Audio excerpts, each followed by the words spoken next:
It's 6 p.m. on a Wednesday here in Korea. Welcome to our newscast. I'm Daniel Che. Let us begin with the headlines. Two of Korea's political parties prepared to make changes in their leadership structures. While they focus on that task, lawmakers finalized plans to establish 7 new parliamentary committees. North Korea releases water from its Hwanggang Dam, violating an agreement to give the South prior notice. While the water level on the South Korean side is not threateningly high, evacuation advisories are issued and authorities are on high alert. Business teams from 5 industries will visit South Korea as part of the EU Gateway program for meetings with Korean companies that aim to help them exchange information, better connect, and open new doors for one another. At the National Assembly, both the ruling and minor opposition parties got busy getting their houses in order with a shakeup of their respective leaderships. On the legislative side, lawmakers are aiming to tie up some loose ends. Our Shin Se-min has our top story.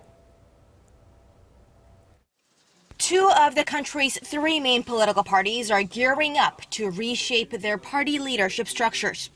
Lawmakers from the ruling Saenuri Party are holding a general members meeting Wednesday afternoon to discuss ways to reform their current one-person leadership system. Ahead of the meeting, Park Geunhye, a ruling party heavyweight and former finance minister, announced he will not run for a leadership position at the party convention scheduled for early August. Che, who is also a member of the President Park Geunhye faction, said he hoped his decision would help bring an end to the party's ongoing factional feud. The minor opposition People's Party, left rudderless by the joint resignation of its co-leaders, has unveiled its emergency committee that'll take up control of party affairs.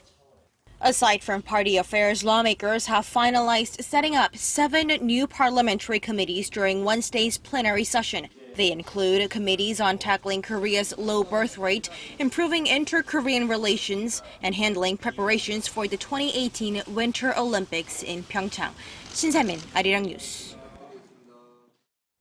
President Park Geunhye visited a unique local community center in Seoul as she continues her efforts to evaluate how the government's policies are performing out in the field. The facility underwent a transformation as part of a government plan to turn community centers into welfare hubs and provide customized programs for all the different phases of a person's life. Public employees have also expanded their visits to households to better cater to people's needs and make sure nothing has been overlooked. The centers will share practices with each other and collaborate with the private sector on counseling and designing welfare programs. Finally, the rain is easing up today here in Korea, but the heavy monsoon showers left lasting marks all over, with restoration work still underway on highways and bridges. Lee Min-young has the updates on the damages and what we can expect in the coming days. The heavy downpours that drenched Korea on Monday and Tuesday calmed to a light sprinkle overnight, but it caused widespread damage across the nation, especially in Gangwon-do province, which saw at least 300 millimeters of rain during the first 2 days of the week. The Ministry of Public Safety and Security said on Wednesday that no fatalities have been reported so far. However, there is a search and rescue operation underway for 4 people in their 60s and 70s who went missing Monday night after their car fell into a river and was swept away by the strong currents. The car was found in a stream near a valley in Cheongseon, Gangwon-do province, but no bodies were found inside. Roughly 400 officers have been dispatched to the area. Elsewhere, a rock slide closed a road in Gapyeong, Gyeonggi-do province on Tuesday night, and in Sandong, Jeollabuk-do province, cars were still moving at a near standstill on Wednesday due to a mudslide there the night before. In addition, the Safety Ministry said 61 people are currently taking shelter in schools and community centers around the country because of damage to or loss of their homes. The Korea Meteorological Administration expects the rain to ease up on Thursday, but says there will be another round of heavy rainstorm as Typhoon Nepartak approaches the nation. The typhoon will make its way through Japan, Taiwan, and China and land near the southern part of Korea and Jeju Island on Sunday. Citizens in those areas are advised to take the necessary precautions. Lee Min-young, Arirang News. North Korea opened the floodgates of one of its main dams without warning following the heavy rainfall over the past couple of days. South Korea hasn't reported any damages yet, but there could be dangerous consequences if water levels get too high. Our Kwon So-hwa has the latest. North Korea began to release water from its Hwanggang Dam at around 6 a.m. Wednesday without notifying South Korea ahead of time. No damage has been reported and the water level is not threateningly high, but evacuation alerts were issued in 15 locations around the area and authorities remain on alert. There is no word yet on the exact reason for the unannounced release. However, Seoul's defense ministry doesn't see it as a flooding attack, but as a way to control water levels. Seoul's Unification Ministry spokesperson said further investigation on the time and amount of water released is needed, but he did comment on the North's violation of its promise to notify the South beforehand. If North Korea is sincerely interested in dialogue, peace and the improvement of inter-Korean relations, as it always says, then it should abide by even small points of cooperation like these. The North agreed to inform the South after 6 South Koreans at the Imjingang River were killed due to a sudden discharge of water in 2009. Even so, North Korea has opened the gates on numerous occasions since then, including 2 months ago, despite having given the South only 3 notifications in the last 8 years. The North's Hwanggang Dam is located on the Imjingang River, which borders South Korea, and is around 56 kilometers away from the South's Gunnam Dam, which serves as a flood control gate for the water North Korea releases. Kwon So-hwa, Arirang News. Seoul and Washington are conducting another joint military exercise on Wednesday off the southeastern city of Pohang, this time involving the few and the proud, the Marines. Over 800 South Korean and 500 American Marines are taking part in the drill dubbed the Final Exercise, mobilizing some 150 tactical equipment, including Super Cobra helicopters and K-1 tanks. According to Korea's Marine Corps, the joint exercise is aimed at destroying key enemy facilities while enhancing interoperability between the two allies. The drill is scheduled to run through July 14th. The South Korean military will also install twice as many loudspeakers at the inter-Korean border by the end of this year. Oh Jung-hee fills us in on this part of efforts to curb North Korea's continuous provocations. South Korea is stepping up its psychological warfare against its northern neighbor to counter North Korea's nuclear threats and missile provocations. According to Seoul-based Yonhap News Agency, the South Korean military plans to double the number of loudspeakers at the inter-Korean border by the end of this year. There are currently about 15 loudspeakers operating at the fortified border, 11 fixed and 5 to 6 movable ones, with a range of 10 kilometers. Military officials say the loudspeaker broadcast will be longer than in the past and contain harsher criticisms of Kim Jong-un than before. The volume will also be designed to counter and drown out North Korea's propaganda broadcast. The loudspeaker broadcasts have long been a tool for South Korea's psychological warfare against Pyongyang, and the North Korean leadership has shown sensitive reactions to them in the past. The broadcasts contain messages that reveal truths about the North Korean regime the North Korean people may not know. The South Korean military has said the criticisms of the regime and messages about South Korea's democracy, in addition to the sets of pop music, could lead North Korean soldiers or residents to question the regime. Oh Jung-hee, Arirang News. Korea's finance minister Yoo Il-ho plans to actively counter economic crises through steady fiscal support if external risks become a reality. Speaking at a financial strategy meeting on Wednesday, the minister said Korea is facing a growing number of challenges that sway market sentiment, such as Brexit and provocations from North Korea, which can weigh down the local and global economy. He asked that all government offices work to create more fiscal flexibility before turning to state coffers for assistance and to increase investment efficiency. During the meeting, officials also discussed measures to build a legal framework to improve the nation's fiscal soundness and agreed to draft and submit a related bill to the National Assembly. Turning to the repercussions of Brexit, worries over that phenomenon continue. The South Korean won and shares slid sharply on Wednesday. The benchmark Kospi sank 1.85% and the Korean won fell 0.9% to 1,165 per dollar at the 3 p.m. close in Seoul. While Britain and the EU struggling to sort through what's to come with Brexit, investors' appetite for a safe haven asset has been growing, jittering Asian markets. Stocks in Japan and Hong Kong fell about 2% and the Japanese yen strengthened by as much as 1%.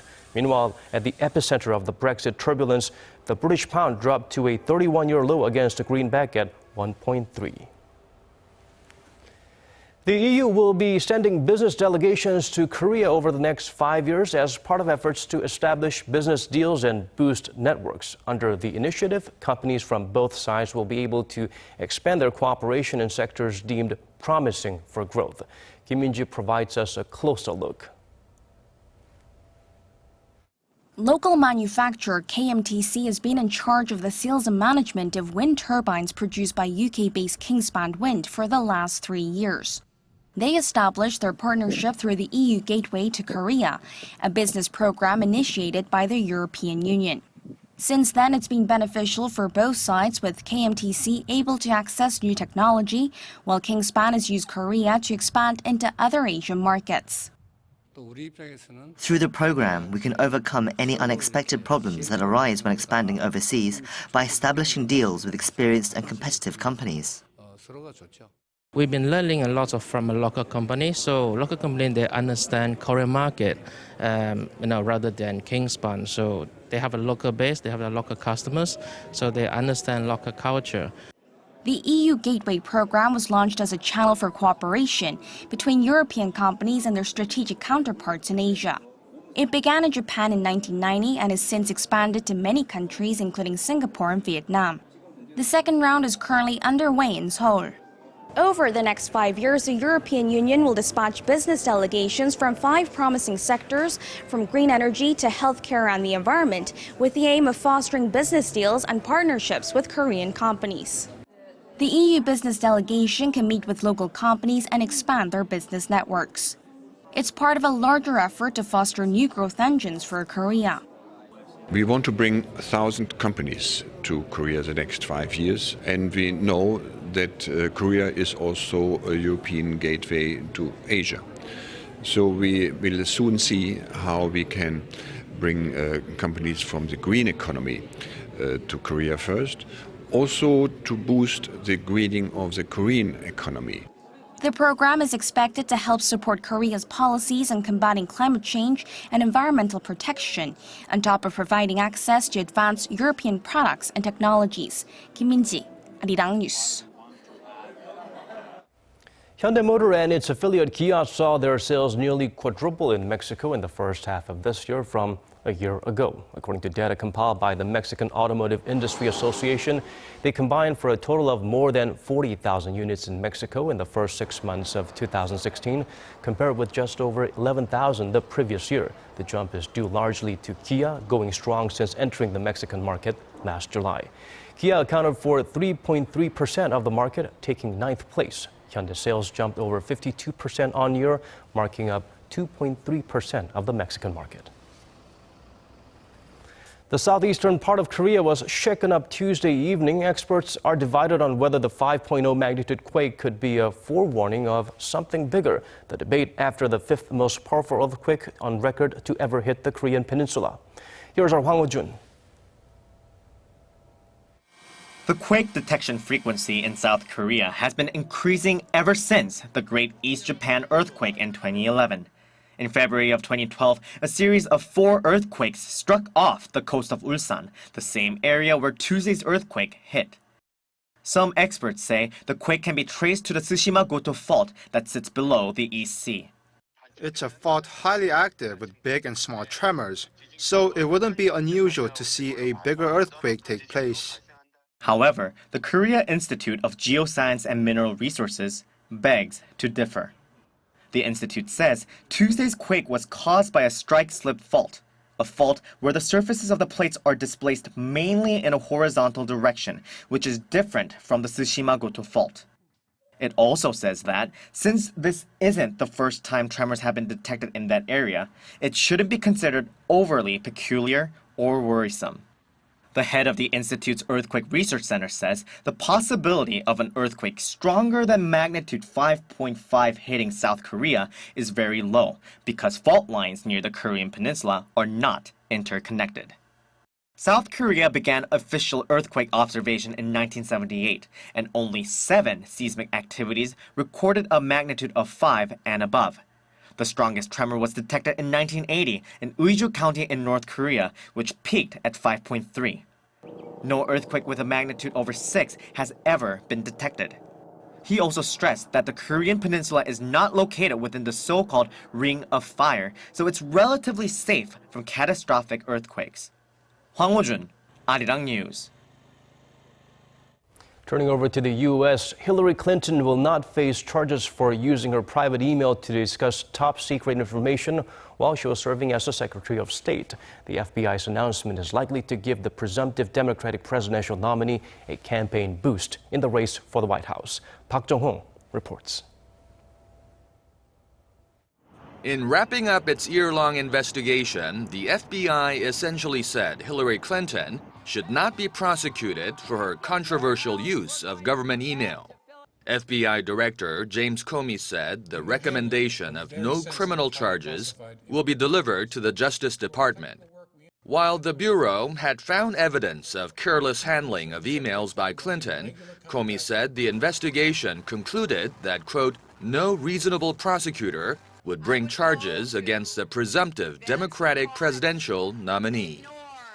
We cannot find a case that would support bringing criminal charges on these facts. Reacting to the announcement on Twitter, her Republican rival Donald Trump said Clinton had compromised U.S. national security and claimed the system was, quote, rigged. Trump has consistently slammed Clinton over the scandal, saying the probe should disqualify her from being president. But experts say the FBI announcement has provided the Clinton campaign with a second wind. That boost seemed to gain more momentum at a rally in North Carolina on Tuesday, where President Barack Obama joined Clinton on the campaign trail. Obama said there has never been any man or woman more qualified for the office than Hillary Clinton. Park Geunhye, Arirang News. That's our newscast for this hour. As always, thank you for watching.